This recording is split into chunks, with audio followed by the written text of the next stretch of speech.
الحمد لله نحمده ونستعينه ونستغفره ونؤمن به ونتوكل عليه ونعوذ بالله من شرور أنفسنا ومن سيئات أعمالنا من يهده الله فلا مضل له ومن يضلله فلا هادي له ونشهد أن لا إله إلا الله وحده لا شريك له ونشهد أن سيدنا ومولانا محمدا عبده ورسوله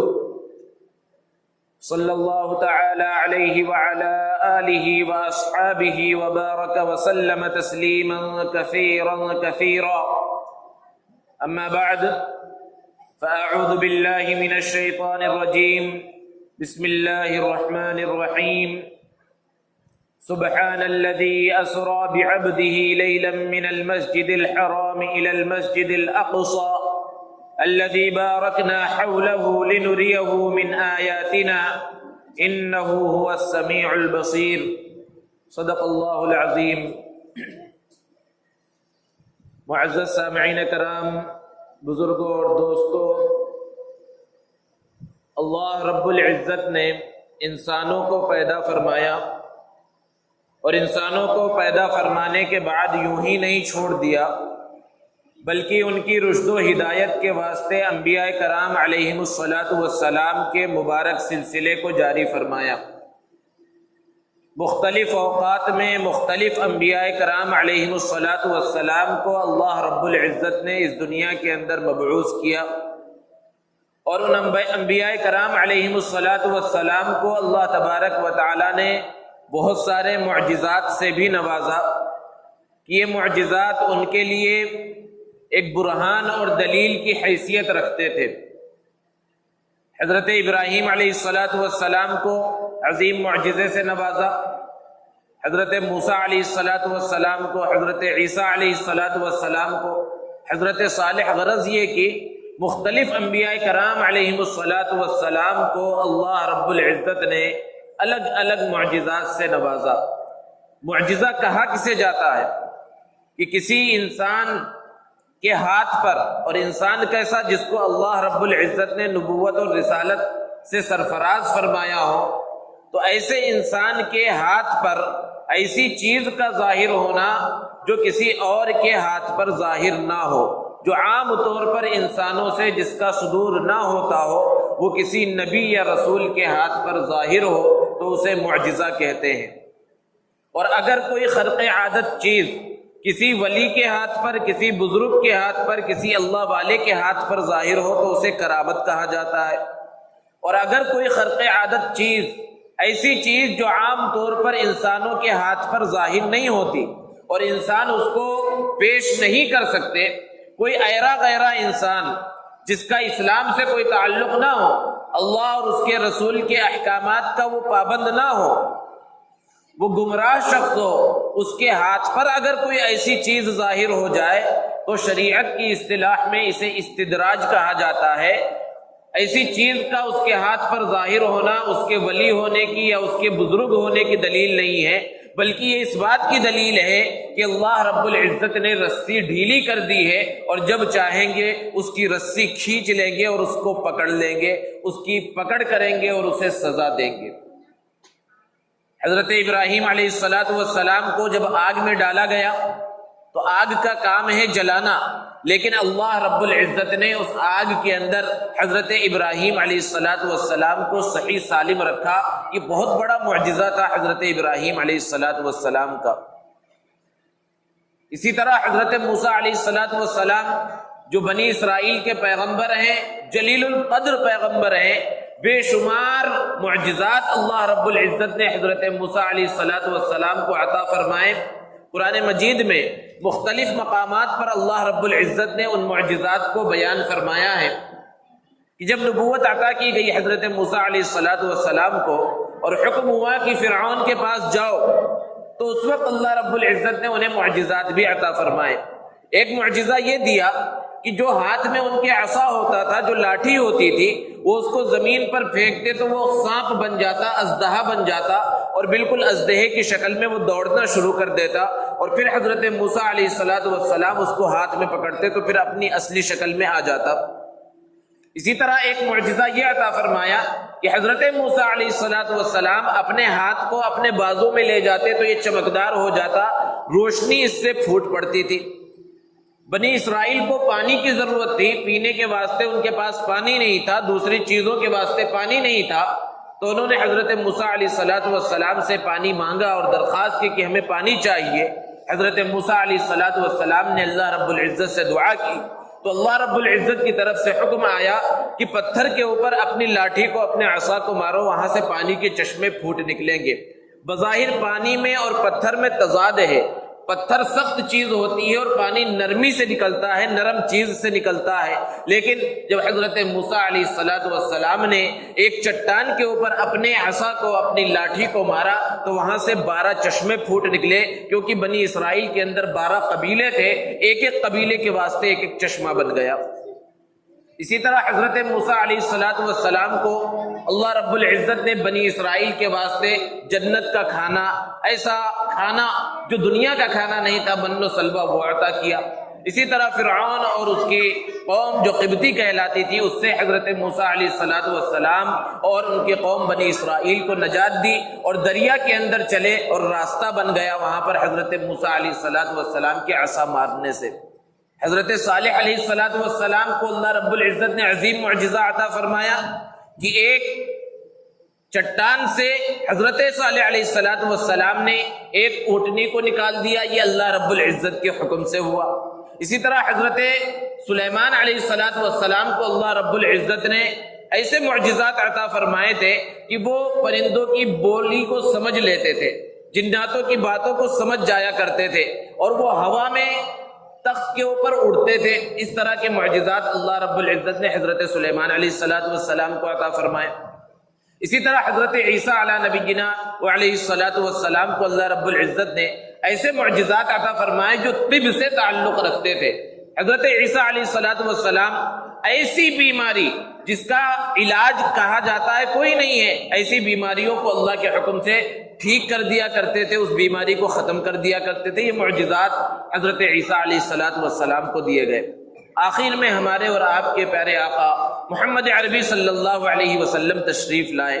اور حضور اکرم صلی اللہ علیہ وسلم کو اللہ رب العزت نے جو مقام اور جو مرتبہ دیا، اور آپ کی جو شان ہے کہ ایسی شان، ایسا مقام و مرتبہ، ایسی عظمت، ایسی رفعت اس سے پہلے کسی کو نہ دی گئی اور نہ بعد میں کسی کو دی جائے گی۔ یہ مقام و مرتبہ ہے محمد عربی صلی اللہ علیہ وسلم کا۔ اللہ کے رسول صلی اللہ علیہ وسلم کو جو معجزات دیے گئے وہ معجزات بھی بڑے عظیم معجزات ہیں۔ ایک ایک معجزہ ایسا ہے کہ دنیا کے اندر اس کی مثال پیش نہیں کی جا سکتی۔ یہ اللہ کے رسول صلی اللہ علیہ وسلم کی خصوصیت ہے۔ اللہ کے رسول صلی اللہ علیہ وسلم کو جو معجزات دیے گئے ان معجزات میں سے ایک معجزہ ہے کہ اللہ کے رسول صلی اللہ علیہ وسلم نے چاند کی طرف اپنی انگلی کا اشارہ کیا تو چاند 2 ٹکڑے ہو گیا۔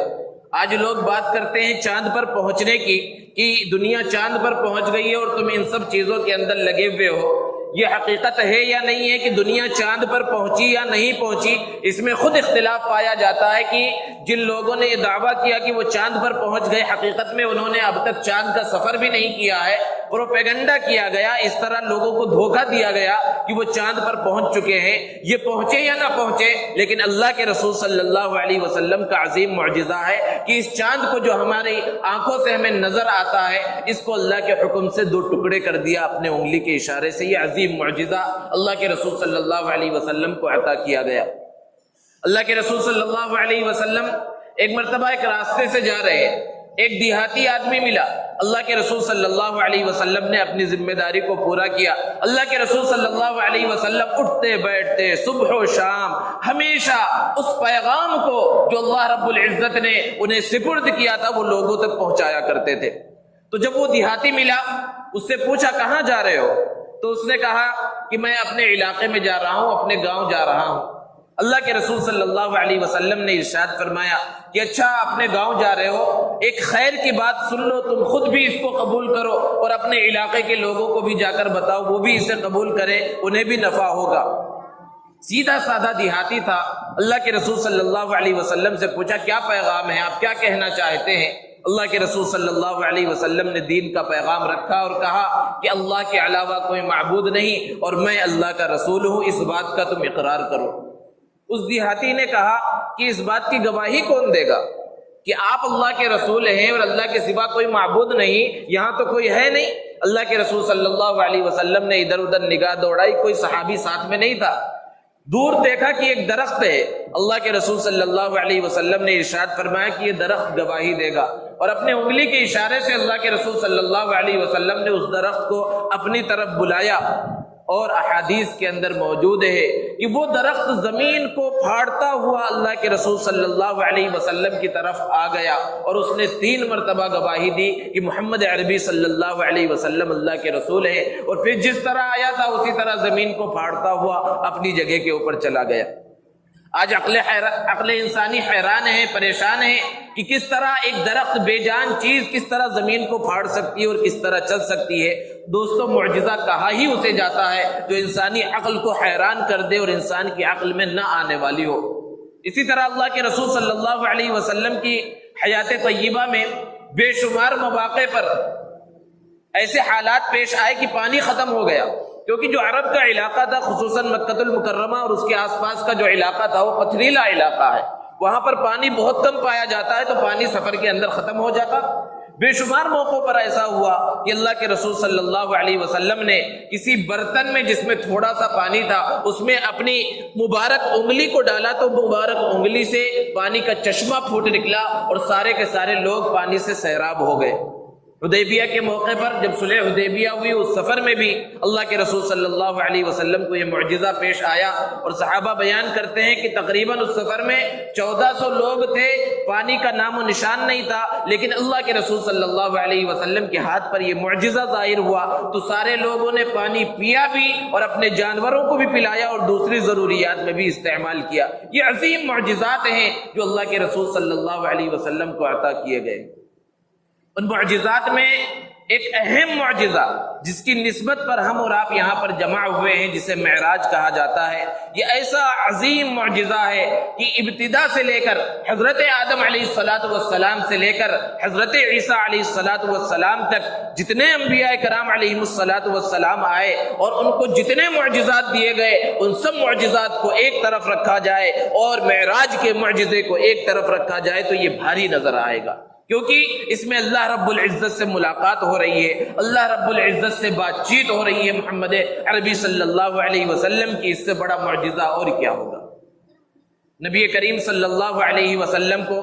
معراج پر کیوں بلایا گیا اور یہ معراج کا عظیم واقعہ کیوں رونما ہوا، یہ واقعہ کب رونما ہوا،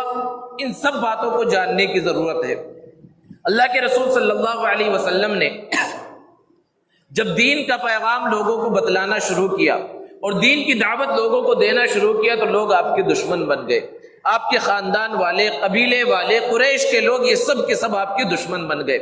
جس طرح ہو سکتا تھا اللہ کے رسول صلی اللہ علیہ وسلم کو ان لوگوں نے تکلیف پہنچانے کی کوشش کی، یہاں تک کہ ایک موقع وہ آیا کہ اللہ کے رسول صلی اللہ علیہ وسلم اور آپ کے چاہنے والے اور آپ کے ماننے والوں کو شعب ابی طالب میں ایک گھاٹی کے اندر پناہ لینا پڑا، لوگوں نے بائیکاٹ کر دیا، خرید و فروخت مسلمانوں سے بند کر دیا گیا، یہ حالات بھی پیش آئے۔ پھر اس کے بعد سن 10 نبوی کے اندر آپ صلی اللہ علیہ وسلم کے چچا ابو طالب کا انتقال ہو گیا، جو ہر موقع پر اللہ کے رسول صلی اللہ علیہ وسلم کا ساتھ دیا کرتے تھے۔ پھر کچھ دنوں کے بعد آپ کی زوجہ محترمہ حضرت خدیجۃ الکبریٰ رضی اللہ تعالی عنہا کا انتقال ہو گیا۔ ایک کے بعد ایک غم اللہ کے رسول صلی اللہ علیہ وسلم کو پیش آئے۔ اللہ کے رسول صلی اللہ علیہ وسلم نے اس سال کو عام الحزن قرار دے دیا کہ یہ غم کا سال ہے۔ مکہ والوں اور وہاں کے لوگوں کو اللہ کے رسول صلی اللہ علیہ وسلم نے ہر طرح سے سمجھایا، لیکن یہ لوگ ماننے کے لیے تیار نہ ہوئے، تو آپ صلی اللہ علیہ وسلم نے یہ سوچا کہ کسی دوسرے علاقے کے لوگوں کے پاس جایا جائے اور وہاں دین کا پیغام رکھا جائے، ہو سکتا ہے وہ لوگ اس دین کے پیغام کو قبول کریں، اور اس کے لیے طائف کے علاقے کو اللہ کے رسول صلی اللہ علیہ وسلم نے منتخب کیا اور طائف تشریف لے گئے کہ ہو سکتا ہے یہاں کے لوگ میری بات کو قبول کریں۔ لیکن مسلمان جانتے ہیں کہ کہ طائف میں جب پیارے آقا صلی اللہ علیہ وسلم پہنچے ہیں تو طائف والوں نے کیا معاملہ کیا، مکہ والوں سے بھی زیادہ برا سلوک کیا پیارے آقا صلی اللہ علیہ وسلم کے ساتھ۔ اللہ کے رسول صلی اللہ علیہ وسلم کے پیچھے اوباش لڑکوں کو لگا دیا، وہ اللہ کے رسول صلی اللہ علیہ وسلم پر پتھر برسا رہے تھے۔ حضور اکرم صلی اللہ علیہ وسلم کی مبارک جوتیاں خون سے تربتر ہو گئی، لہو لہان ہو گئی۔ یہ اللہ کے رسول صلی اللہ علیہ وسلم کے ساتھ طائف والوں نے معاملہ کیا۔ ایک کے بعد ایک غم ہے، ایک کے بعد ایک پریشانی ہے، ایک کے بعد ایک سہارے اللہ کے رسول صلی اللہ علیہ وسلم کے ختم ہو رہے ہیں، اور اللہ کے رسول صلی اللہ علیہ وسلم غم کی حالت میں ہے، غم کی کیفیت کے اندر ہے۔ ایسے موقع پر اللہ کے رسول صلی اللہ علیہ وسلم کو اللہ رب العزت نے اپنے پاس بلایا تاکہ یہ جو غم ایک کے بعد ایک پیارے آقا صلی اللہ علیہ وسلم کے اوپر آئے ہیں، یہ غم ختم ہو جائے، آپ کے دل کو سکون مل جائے، آپ کے قلب کو اطمینان حاصل ہو۔ اس وجہ سے اللہ رب العزت نے، روایتوں سے معلوم ہوتا ہے کہ سن 11 نبوی میں اللہ کے رسول صلی اللہ علیہ وسلم کو نبوت ملنے کے 11 سالوں کے بعد حضور اکرم صلی اللہ علیہ وسلم کو معراج کے سفر پر بلایا گیا۔ اللہ کے رسول صلی اللہ علیہ وسلم ام ہانی کے گھر پر تشریف فرماتے، رات میں آرام کر رہے ہیں، ابھی سونے اور جاگنے کے درمیان ہے کہ گھر کی چھت پھٹتی ہے اور حضرت جبرائیل علیہ السلام اپنے ساتھیوں کے ساتھ تشریف لاتے ہیں اور حضور اکرم صلی اللہ علیہ وسلم کو ساتھ لے کر روانہ ہوتے ہیں معراج کے سفر کے واسطے۔ اور پھر اس کے بعد مسجد حرام میں کعبۃ اللہ کے دامن میں حتیم کے اندر اللہ کے رسول صلی اللہ علیہ وسلم کو لٹا دیا جاتا ہے۔ وہاں بھی چونکہ اللہ کے رسول صلی اللہ علیہ وسلم نیند میں ہوتے ہیں اور آپ صلی اللہ علیہ وسلم کو نیند آ جاتی ہے۔ پھر اللہ کے رسول صلی اللہ علیہ وسلم کا شق صدر کیا جاتا ہے، آپ کے مبارک قلب کو نکالا جاتا ہے۔ جنت سے سونے کا ایک تشت لایا گیا تھا جس میں علم و حکمت اور دوسری چیزیں انوار و برکات تھیں، وہ اللہ کے رسول صلی اللہ علیہ وسلم کے قلب مبارک میں ڈالی جاتی ہیں، اور زمزم کے پانی سے اللہ کے رسول صلی اللہ علیہ وسلم کے قلب مبارک کو دھویا جاتا ہے۔ یہاں ذہن میں ایک بات آ سکتی ہے کہ حضرت جبرائیل تو جنت سے آ رہے تھے، اوپر سے آ رہے تھے، چاہتے تو حوض کوثر کا پانی لے آتے، جنت کا پانی لے کر آ جاتے، لیکن جنت کا پانی نہیں لایا گیا، حوض کوثر نہیں لایا گیا اللہ کے رسول صلی اللہ علیہ وسلم کے قلب مبارک کو دھونے کے واسطے، بلکہ دنیا کے اندر اللہ نے جو عظیم پانی عطا کیا ہے زمزم کا پانی، اس پانی سے دھویا گیا، جس سے یہ بتلانا مقصود تھا کہ زمزم کا پانی اس آب کوثر اور حوض کوثر کا جو پانی ہے اس سے بھی زیادہ فضیلت والا ہے، جو اللہ رب العزت نے اس امت محمدیہ اور پہلے کی امتوں کو عطا فرمایا ہے۔ یہ اس پانی کی برکت ہے، اس پانی کی اہمیت ہے۔ دوستو، جب انسان کسی کے گھر میں داخل ہوتا ہے تو دروازے سے داخل ہوتا ہے، لیکن یہاں پر حضرت جبرائیل علیہ السلام گھر کی چھت سے داخل ہو رہے، چھت کو کھول کر، چھت کو توڑ کر، چھت کو پھاڑ کر داخل ہو رہے۔ شروع میں ہی یہ بتلا دیا گیا کہ یہ سفر ایسا ہے جس میں ایسے حالات پیش آئیں گے جو عام طور پر پیش نہیں آتے، شروع میں ہی اس بات کی جانب اشارہ کر دیا گیا۔ اور پھر اس سفر کا آغاز مکہ المکرمہ کے کعبۃ اللہ سے، حتیم کے علاقے سے کیوں کیا گیا؟ کیونکہ دو چیزیں ہیں، ایک ہے مکان اور ایک ہے مقام۔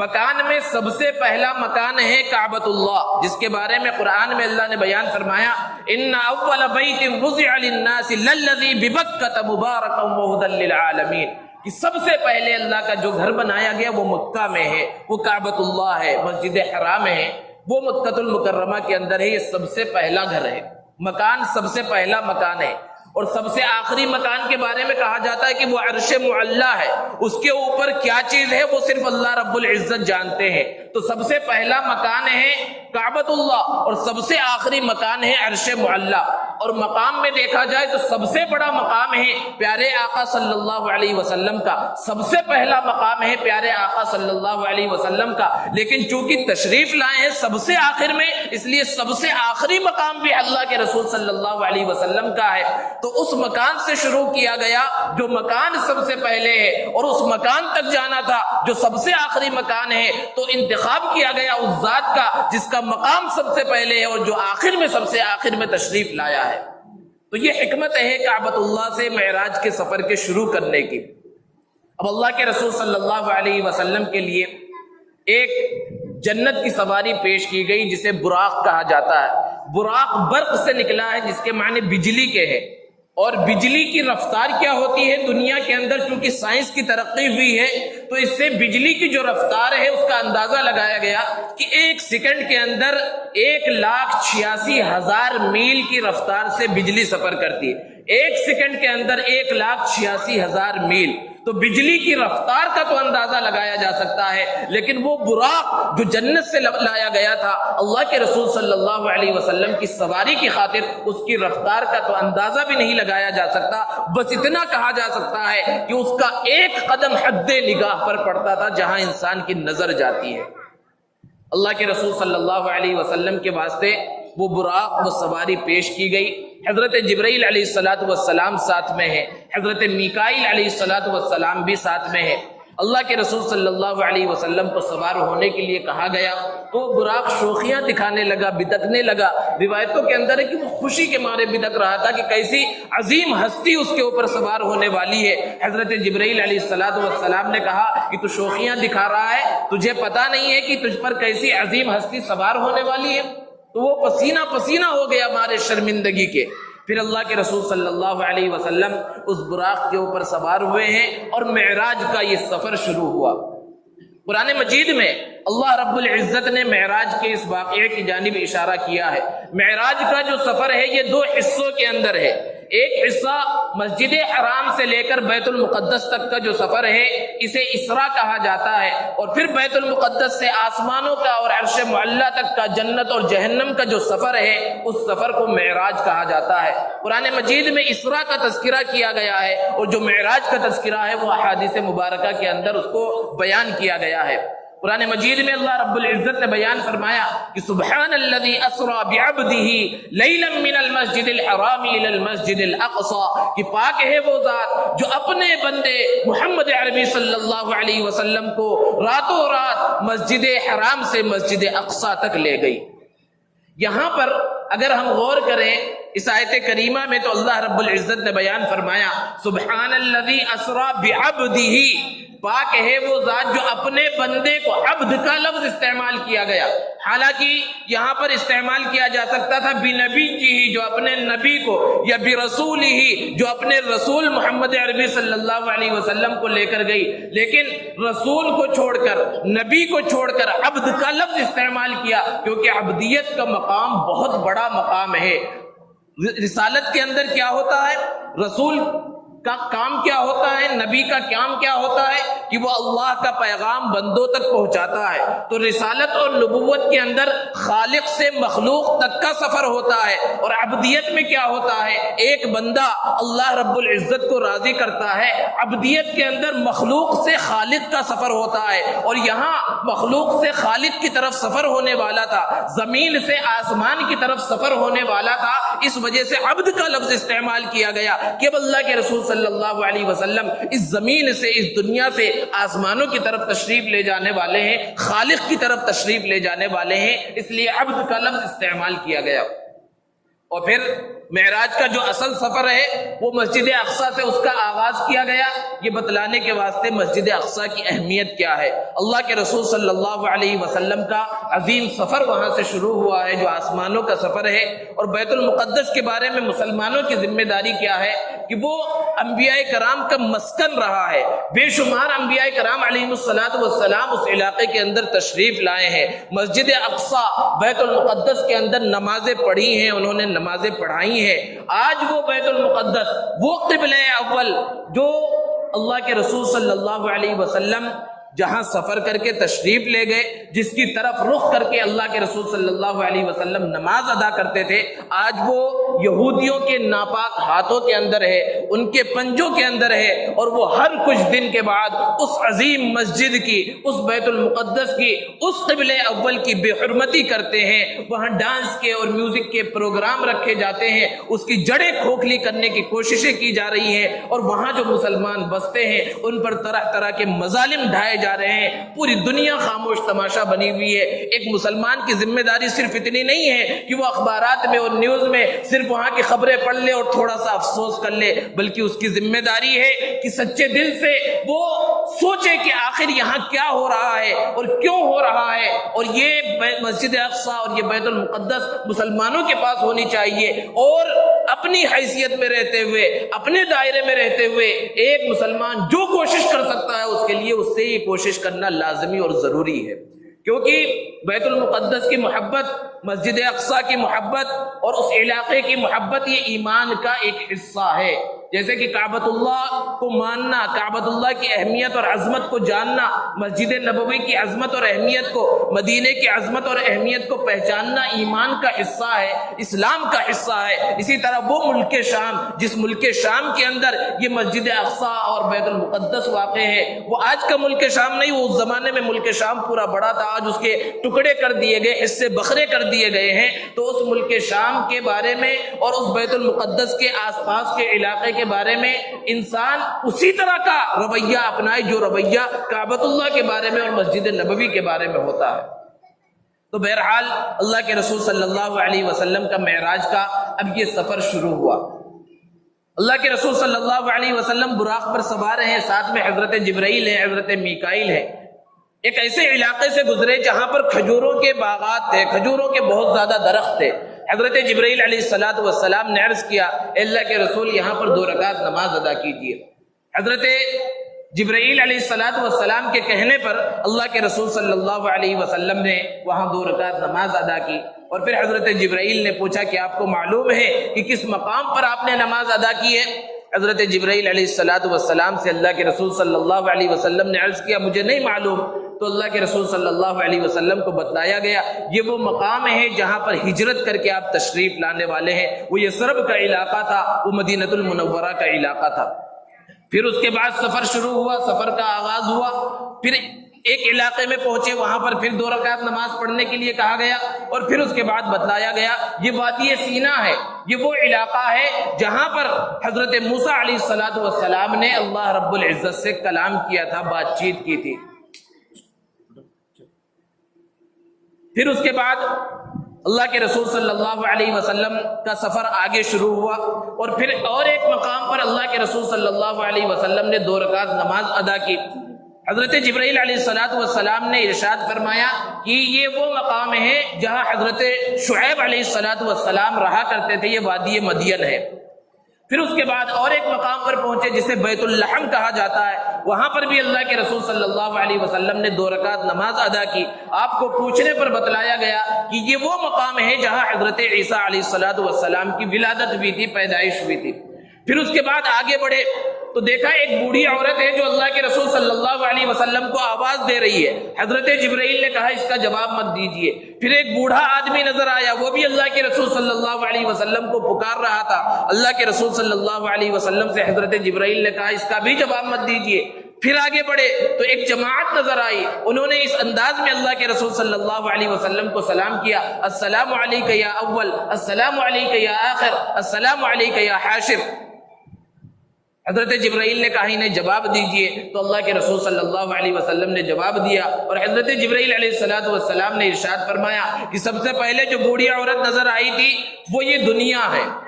اور اس دنیا کی عمر اتنی ہی باقی رہ گئی ہے جتنی اس بوڑھی عورت کی عمر باقی رہ گئی ہے۔ اگر آپ اس کا جواب دیتے تو آپ کی امت دنیا کے پیچھے پڑ جاتی اور دنیا کو ہی ترجیح دیتی۔ اور پھر جو آگے بوڑھا نظر آیا تھا جو آپ کو روک رہا تھا وہ ہے ابلیس، شیطان، اگر آپ اس کا جواب دیتے تو آپ کی امت گمراہ ہو جاتی۔ اور اس کے بعد جو یہ جماعت نظر آئی جس نے آپ کو سلام کیا، اس میں حضرت ابراہیم، حضرت موسیٰ اور حضرت عیسیٰ علیہ السلام تھے۔ پھر اس کے بعد آگے کا سفر شروع ہوا۔ اللہ کے رسول صلی اللہ علیہ وسلم نے ایک طرف سے ٹھنڈی ٹھنڈی بھینی بھینی ہوا اور خوشبو محسوس کی، اور وہاں سے کچھ آوازیں آ رہی تھی۔ حضرت جبرائیل علیہ السلام سے پوچھا کہ یہ کیا ہے؟ حضرت جبرائیل علیہ السلام نے ارشاد فرمایا یہ جنت کی طرف سے آواز ہے، جنت پکار کر کہہ رہی ہے اللہ رب العزت سے کہ اللہ میری نعمتیں بہت زیادہ ہو گئی ہیں، میرے پھل بہت زیادہ ہو گئے ہیں، اے اللہ اس جنت میں جو لوگ آنے والے ہیں انہیں بھیج دے۔ تو اللہ رب العزت اس جنت کو یہ کہہ کر خاموش کرتے ہیں کہ ہاں ہر وہ شخص جو اللہ پر ایمان لائے، جو نبی اور رسول کے اوپر ایمان لائے اور صحیح زندگی گزارے، کئی صفات اللہ رب العزت نے بیان کی ہے، ان سب سے تجھے بھر دوں گا، ان سب کو تیرے اندر داخل کروں گا۔ اور دوسری طرف سے بدبودار